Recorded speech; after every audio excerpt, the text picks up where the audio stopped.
Assalamualaikum warahmatullahi wabarakatuh.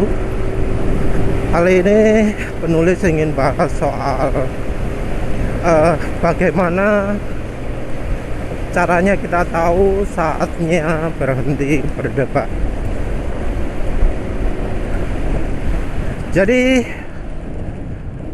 penulis ini termasuk orang yang sering sekali berdebat ya. Dulu soal free energy, soal terutama Stanley Meyer ya, ilmunya Stanley Meyer. Untungnya debat itu adalah membuat jadi kita berpikir dari sudut pandang lain ya. Jadi penulis berdebat itu dari asalnya pengetahuan soal elektrolisis itu minim, terus belajar jadi ngerti banyak. Dulu awalnya nggak ngerti siapa itu Stanley Meyer, sampai kemudian memahami, oh alah ini toh maksudnya Stanley Meyer. Yang bikin sakit hati itu adalah ketika yang diajak debat itu asalnya ngeyel ya, gak percaya. Kemudian di belakang hari dia produksi buku berdasarkan apa yang jadi argumentasi penulis. Parah ya. Dan tentunya penulis jadi diblokir ya dari tempat itu. Kalau yang penasaran yang lawan argumentasinya adalah sopo jenenge, itu gas apa, yang satunya Aaron Murakami ya, orangnya cukup populer di dunia free energy. Nah, penulis itu awalnya berdebat itu nggak pakai dasar ilmu, nggak pakai opo ae, pokok omong opo no, nggak cari-cari material atau apa ya. Penulis dulu berdebat itu soal apa? GT2 ya, game PS1 atau PS2, Gran Turismo 2, terus berlanjut ke Gran Turismo 3, berlanjut ke Gran Turismo 4 apa enggak? Bulali. Jadi Gran Turismo 2, penulis ini hacker ya, cracker saya terutama. Jadi Gran Turismo itu kan musuhnya selalu 6 tapi roh gitu ya. Nah itu kan selalu dipilih random sama komputer. Nah penulis bisa buat sehingga musuhnya itu seragam semua. Ya tentu ada trik-trik lainnya, tapi yang paling penulis tertarik itu adalah soal tuningnya. Karena di Gran Turismo tuning itu peranannya besar. Kalau yang main Gran Turismo 2 pasti tahulah ada akal-akalan bahwa kalau pingin kendaraannya kencang, suspensi depan sisi depan, ketinggian suspensi yang depan dibuat rendah, yang belakang dibuat tinggi. Entah mengapa itu bikin kendaraan jadi makin cepat. Tapi bukan eksploitasi itu yang penulis pikirkan. Yang penulis pikirkan itu adalah gimana caranya kendaraan handlingnya itu enak ya. Karena penulis nggak pakai wheel ya, nggak pakai setir, tapi pakai keyboard. Dia main game balap pakai keyboard itu sudah menyalahi kodrat gitu ya. Harusnya kalau game balap ya harusnya pakai setir kan ya, tapi yo wes lah, naik keyboard ya pakai keyboard lah.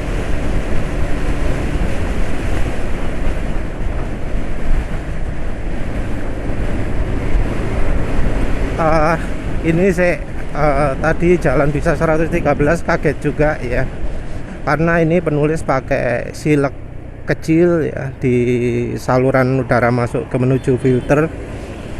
Penulis pakai saluran diameter dalamnya 1,8 cm dan juga panjang loh ya.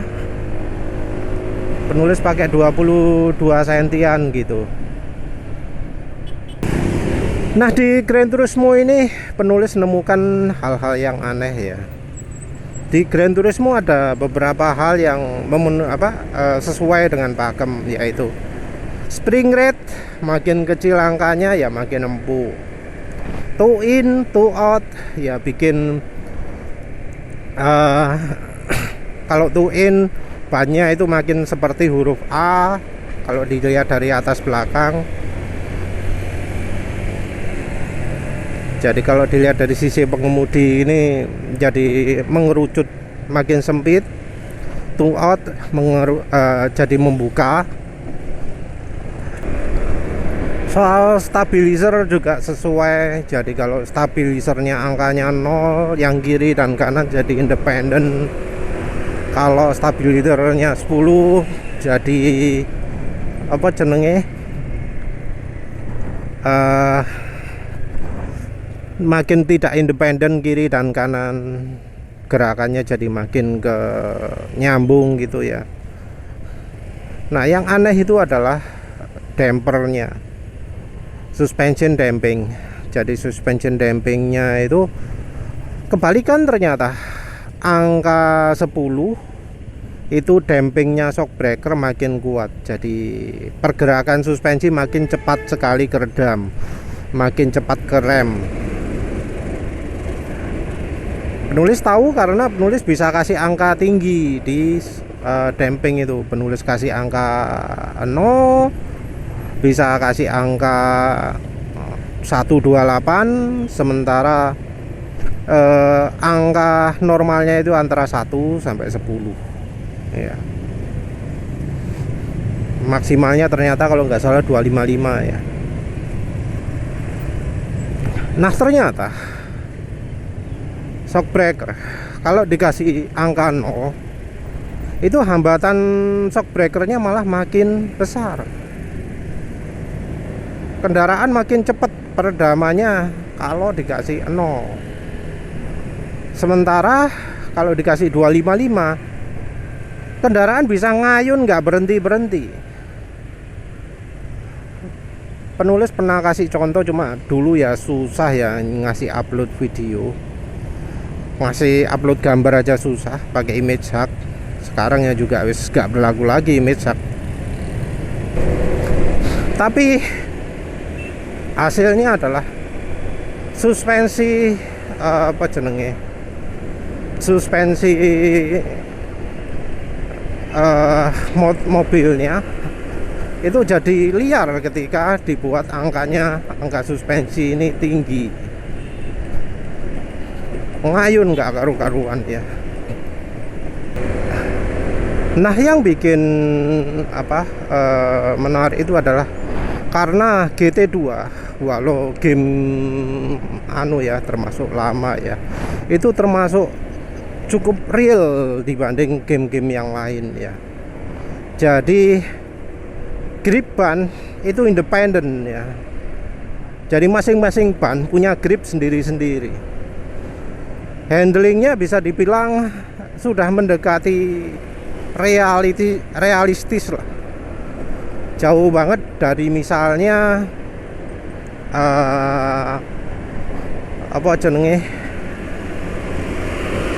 Need for Speed ya. Walau Need for Speednya ngomong real engine, true engine, tapi secara feelingnya Gran Turismo walau yang versi 1, versi 2 itu masih oke gitu. Jadi yang namanya suspensi keras itu akan mengurangi grip. Aturannya kalau di Gran Turismo seperti itu. Game yang mungkin mirip-mirip itu ya Viper Racing. Kalau Live for Speed itu anu ya, apa jenenge, terlalu apa ya, bahannya sing kurang pas ya, karena dia pakai rumus tertentu. Secara apa, fisiknya ono sing kurang gitu kan. Nah kalau ada game lain, Vibe Racing, yang pernah penulis pakai juga untuk demokan kerja suspensi, itu mungkin ada gravitinya yang agak salah, tapi kalau lain-lain dibenahi rasanya mantap banget ya. Mainan dari apa, momentum kendaraannya gitu, bisa membuat kendaraan tuh handlingnya berubah sangat ekstrim. Jadi di Gran Turismo itu yang bikin unik adalah nggak ada ya kendaraan yang sama ya. Kendaraan itu handlingnya beda-beda. Kita bisa merasakan understeernya FF, merasakan oversteernya FR ya. Ya mestinya sampai sekarang lah, tentu makin disempurnakan lagi. Tapi ya balik lagi. Nah karena damping ini mempengaruhi handling, jadi debat gitu, panjang ya. Ya kadang orang nggak percaya dengan bukti juga, dengan screenshot, dengan video ya. Ya kadang orang juga susah percaya bahwa oh kalau hambatan makin keras makin berkurang gripnya. Ya kadang malah larinya sampai ke dunia nyata juga, ke balapan dunia nyata, yang ternyata jadi kelihatan ya bahwa oh di dunia nyata ilmu itu juga dipakai juga ya. Jadi apa jenenge, flat rate ya, yang ngomong cycle per minute ya. Jadi spring rate itu di dunia nyata diukur dengan cycle per minute ya, dimana spring rate yang depan itu lebih empuk daripada yang belakang, dengan tujuan agar mobil itu kalau lewat permukaan jalan yang tidak rata bisa cepat datarnya ya. Jadi yang belakang emang sengaja dibuat lebih keras. Kok sampai menjelaskan ini sih, pingin soal debat ya. Ya wes, penulis debat-debat gitu. Tapi ya penulis saat itu masih belum terlalu mencari referensi ya, belum gencar mencari referensi, dan ini sering membuat penulis malu ya, karena ternyata penulis salah ngomong, ternyata salah ngomong, beberapa kali salah, akhirnya ya wis, kalau untuk debat harus pakai referensi. Terus pemakaian referensi ini makin penulis lanjutkan lagi ketika penulis aktif di grup yang membahas soal chemtrails, soal asap pesawat gitu ya. Karena penulis pakai referensi, jadinya malah aneh sendiri ya. Penulis ini jadi seorang yang beda sendiri dari orang-orang yang di grup. Karena orang-orang yang di grup itu kalau sekarang ngomongnya asap pesawat itu berfungsi membantu mendinginkan mesin, berfungsi membantu mendinginkan bumi yang bakal mau meleleh. Jadi seperti itu ya, sampai beda sendiri gitu. Karena apa? Karena penulis nyarinya berdasarkan referensi. Di saat itu orang-orang grup itu banyak yang ngomong secara ilmiah modelnya kayak gini, butuh air yang sangat banyak. Jadi orang yang anti chemtrails itu ngomong kalau pingin membentuk chemtrails itu butuh air yang sangat banyak, mustahil pesawat itu bisa membawa air sebanyak itu. Ya saat itu banyak yang ngomongnya kayak gitu. Juga ada yang percaya, ini nyebar aluminium, ini nyebar apa nih ya, jadi kalau disebar aluminium kita langsung sakit itu ya. Memang beneran ada yang orang jadi sakit begitu ada asap pesawat ya. Tapi ya nggak masuk akal kalau ketika kemudian partikel yang dilepas dari pesawat itu terus tiba-tiba jatuh ke bumi dalam waktu 1 detik, itu mustahil kan. Nah ini jadi senjatanya orang anti chemtrails untuk membantah, selain dari kebutuhan air itu. Tapi ya penulis pun bisa membantah omongan-omongan mereka. Karena apa? Karena yang penulis pakai sumber macam-macam. Dari sisi ilmiahnya sekalipun ya, asap pesawat itu nggak butuh air yang berlimpah ya. Karena apa? Karena yang dibutuhkan cuma butiran sulfur kecil saja. Butiran sulfur yang kecil sekali yang kemudian akan menarik uap air ya, yang menarik butiran es atau kelembapan udara di langit ya, yang kemudian mengumpul ke sulfur itu, ke butiran kecil itu. Dan itu ada informasinya ya, nggak relevan penulis sertakan di sini ya, tapi ono lah. Terus untuk soal orang yang jadi sakit ketika ada asap pesawat, itu juga ada penjelasannya, karena kebetulan penulis juga sedang mengembangkan cemenite saat itu. Jadi penulis tahu efek dari energi di sekitar kita terhadap kesehatan. Jadi energi bulan itu buruk untuk kesehatan. Jadi kalau ada orang yang disuruh jangan keluar rumah malam-malam, itu alasannya. Orang disuruh tidur cepet-cepet, itu alasannya. Itu alasannya. Mengapa kok orang harus keluar ya, harus berjemur matahari, itu alasannya. Tapi yang jadi masalah adalah ketika asap pesawat itu menyebabkan masalah kesehatan. Itu nggak relevan lah ya. Tapi yang jelas asap pesawat itu menyebabkan gangguan kesehatan, menyebabkan cuaca jadi kacau. Dan penulis argumentasi banyak orang lah. Nah dari argumentasi di situ penulis jadi belajar. Orang mana sih yang tulus, orang mana sih yang nggak tulus, mana sih yang menipu, mana sih yang beneran argumentasi. Tapi kadang ya penulis melakukan argumentasi itu bukan untuk membuat orangnya takluk ya, bukan untuk membuat orangnya itu menyerah ya, karena jelas-jelas salah tapi kok ngeyel. Bukan. Kadang itu argumentasi penulis terus-teruskan itu adalah untuk membuat yang lain ya, yang mengikuti thread itu, mengikuti debat itu jadi ngerti yang mana sih yang harus didengarkan. Dan ini juga terjadi ketika penulis mulai masuk grup oli ya.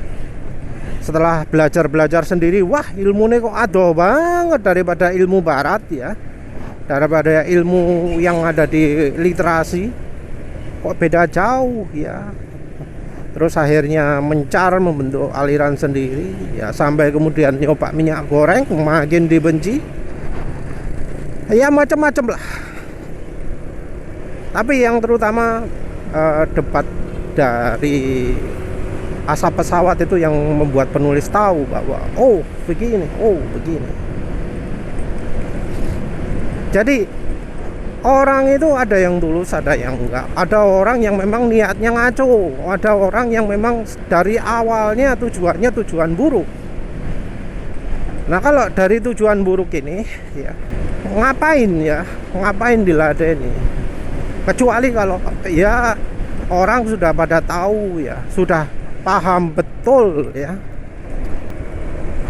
Kecuali kalau yang mengikuti thread itu, mengikuti debat itu adalah orang-orang yang nggak ngerti informasi sebenarnya. Nggak ada gunanya melakukan bantahan, melakukan debat ke orang-orang yang jelas-jelas niat pingin ngaco ya. Jelas ada loh orang yang pingin ngaco itu. Ya kayak contohnya yang sudah penulis buat postingannya beberapa waktu yang lalu ya, buzzernya Honda ya, penipu yang disebar oleh Honda ya.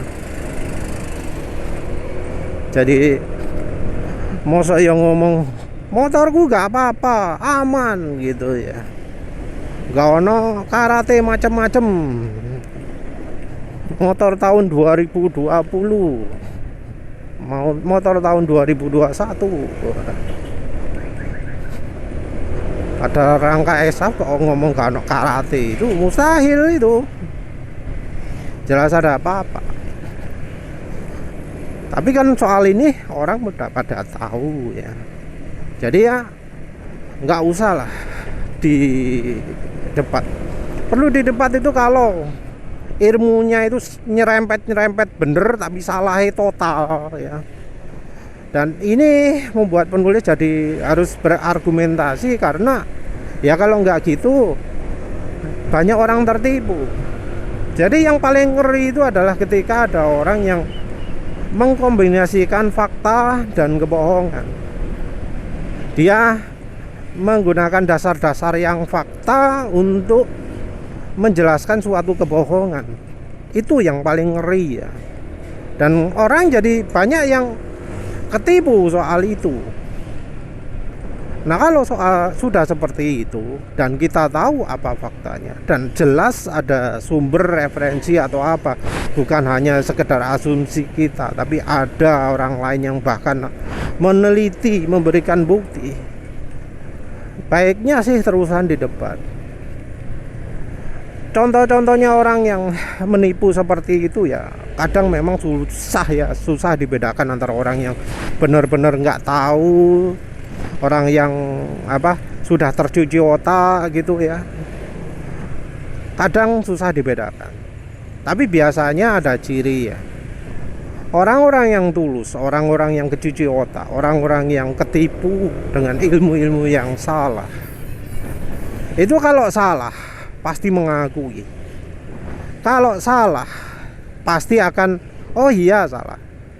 Nah, orang-orang yang sengaja ingin mengacau, sengaja ingin membuat orang jadi terjerumus ke informasi yang salah, itu nggak pernah ya mengakui kesalahannya dia.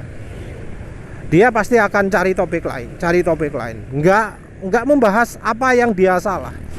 Padahal dia ngomong sudah ketahuan 100% salah gitu ya. Dia bakal tetap ngeyel, tapi yang 100% salah itu dia pura-pura lupa. Dia nggak akan pernah nyentuh itu sama sekali. Dia akan coba cari apa kelemahan dari omongan kita itu. Jadi misalnya kita bahas suatu topik baru, yang topik baru itu yang dikejar. Sementara topik yang dia sudah 100% salah, dia nggak bakal minta maaf, nggak bakal mengakui salah, nggak bakal nggak bakal merubah pendapatnya dia. Walau sudah 100% salah, biarkan. Terus dia coba bahas yang masalah lain-lain. Oleh karena itu kalau debat, baiknya itu tetap berfokus pada satu topik ya. Walau selama debat itu terus kemudian muncul topik-topik baru, usahakan untuk tetap pada jalurnya. Dan biasanya ya selama omongan dia itu jelas salah, penulis berhenti lah, ngapain dipaksa, karena dia jelas penipu ya, jelas orang yang niat kacau. Jadi itu ya yang terutama ya, orang kalau pembohong itu sudah ketahuan 100% salah, nggak pernah berani mengakui, terus kabur gitu, atau topik yang lain yang nggak ada hubungannya jadi dibahas. Banyaklah orang seperti itu ya yang penulis jumpai. Kayak contoh minyak goreng, ngomong wani nang video gini, tapi kasih fakta ini diem dah, nggak berani ngomong. Kayak gitu banyak. Ya wes, begitu saja. Terima kasih udah menonton. Assalamualaikum warahmatullahi wabarakatuh.